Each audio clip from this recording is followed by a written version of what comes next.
咱台湾不时就研发出花草的新品种，引起国际关注。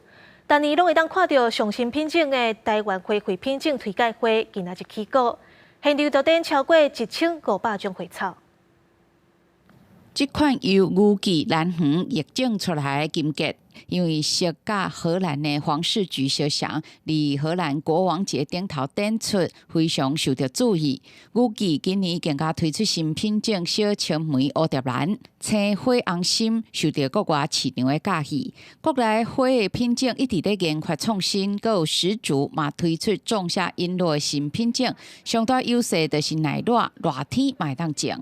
3、4月以后到整个7、8月都是有办法生产这样子一个青花特，然后再来就是我们这个品种是在夏天是不会褪色，像过去的品种老的品种，它基本上在夏天它的花青素的累积是没办法很完善的。会在离南港展览馆登场的花卉品种推介会，展出真侪第一届看到的新花品种，是国内重要的交流平台。花的产业离疫情期间一度因为各种社交活动暂停，无人要买继续跋落底。期间农粮署辅导业者佮建立新的通路，甲连锁超市合作来买。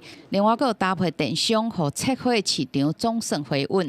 其中主要就是跨域的推动我们花卉的消费。另外呢，居家用花是很重要的一个点。那这样子呢，民众可以更容易的取得，可以刺激消费。